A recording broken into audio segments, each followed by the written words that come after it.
Hello fellow cinephiles, Film Guru here. Today I'm reviewing Excision.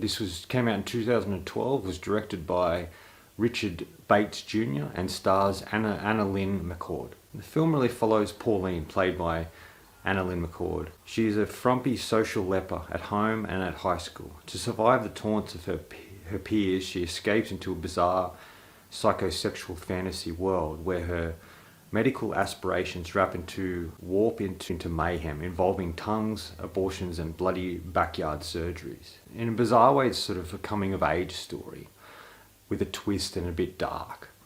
Look, this was a film I'd heard about. I saw the trailer and I thought it looked kind of interesting, but I wasn't sure about it. I don't like sort of gory, disturbing or disgusting films. And that's what I felt this film was. But it actually isn't quite what you seem. Yes, it does have those things in it. It does make you feel a bit queasy and unsettling. But it's much more than that. There's something interesting and unique about it. And it's much funnier than I anticipated it to be.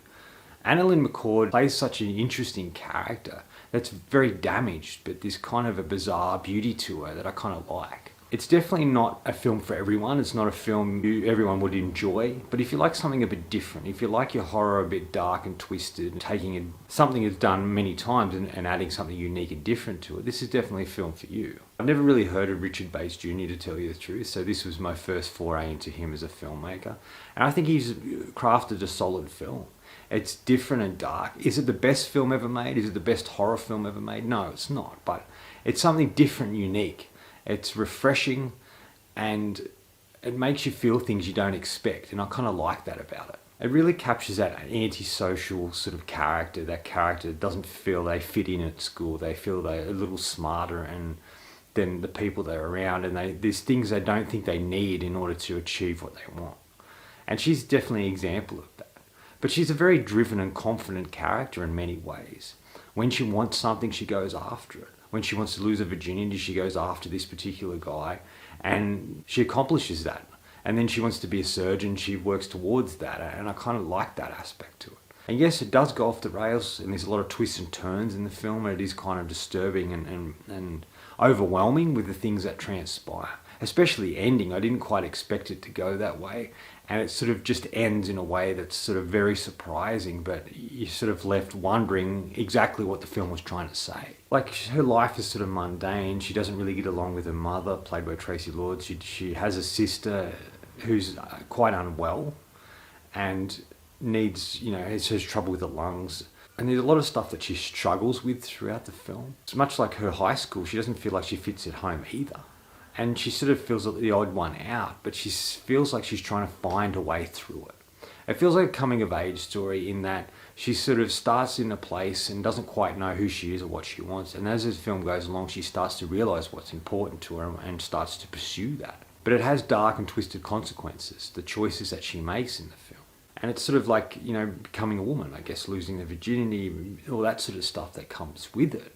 And there's all these psychosexual dreams that she has, which is a lot of deformed and mutilated bodies that she's crawling over, and there's a lot of sexual things that are happening in those sort of dreams. But it adds to her character. But all these sort of dream sequences I really loved. I would have liked to see more of it. Yes, it is dark and twisted. There is a lot of bodies and blood and guts and all that sort of stuff, but there's something unique and interesting about these sort of sequences, and how she sees herself as a person is kind of interesting as well. The film opens up with her and another version of her sitting on a chair across from each other, and this is a dream sequence. One of them starts to cough up blood and is ultimately dying, and the other one is sort of turned on by this. There's something about what's happening with the other version of her that sort of gets her quite excited, and I thought that was interesting. And there's a lot of other sequences that happen similar to this throughout the film, where she's crawling over all these sort of bodies that are sort of bandaged, and she crawls over them into this bath of blood. And it sort of reminded me of Elizabeth Bathory. This sequence is with this body that's cut open, and we see her walk towards it with her gloves bloodied. And she fiddles around inside and pulls out a head, and it's the head of her licking her lips, and it's just the head that she's hanging on to. There's many more sequences like that. They're just sort of shocking and surprising, but they sort of work really well. It's sort of kind of this dream world I would have liked to see a lot more of, and the film focused a bit more on that. I would have enjoyed it much more than I actually did. This film starts out as a coming of age story and then slowly turns into like descend into madness. She doesn't quite understand things, and she's struggling with things, but thinks she knows what she's doing, but she's ultimately not. And it sort of turns into this mad scientist thing, especially at the end with this garage surgery, as it says, as I said in the introduction. That sort of is surprising. She sort of shaves her head, and there's this whole thing that happens there.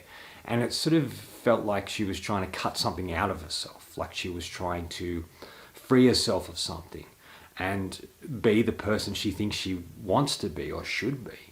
But it's a very surprising ending. There are sequences through it where there's decisions made where she finds this dead bird and she cuts it open. There's a whole thing there that may be quite queasy and uncomfortable. There's something she does to a neighbour, and that adds into the final scene of the film. You're kind of not sure what's going to happen, and then it happens, and then you realise, yes, that makes sense. Surprisingly, really, really funny. Anna Lynn McCord's character, Pauline, is just sort of this really bizarre sort of person, but there's a lot of humour in it. There's moments where she's praying to God that she doesn't really believe in, but she needs someone to talk to, and it's just her face with a light on it, it's all black. And it's very funny in these moments that she's talking about what's transpiring. It's sort of darker humour than you expect. It's sort of like in a black comedy with horror. That's sort of what it feels like. And that humour that the film has, it sort of loses it as the film goes along. Final thoughts. In the end, like I said, I think it's a coming-of-age story that takes a dark twist. But then when you look at excision and what that word actually means, removing something, cutting it away, cutting it out. The title takes on a new meaning when you understand that watching the film. It's like she's trying to get rid of something inside of her, something that she feels uncomfortable about. She wants to change something about herself and become the person she wants to be, and she's trying to navigate through everything that's happening, which adds into that coming-of-age sort of aspect. I'm going to give Excision 3.5 out of 5. I thought it was interesting, original, unique, entertaining in what it was trying to convey, and it's such a refreshing horror film. Anyway, that's all from me today. Thanks for watching. Hope you enjoyed this video, and if you did, please hit subscribe down the bottom. Follow me on Facebook and Twitter. Otherwise, until next time, enjoy the movies.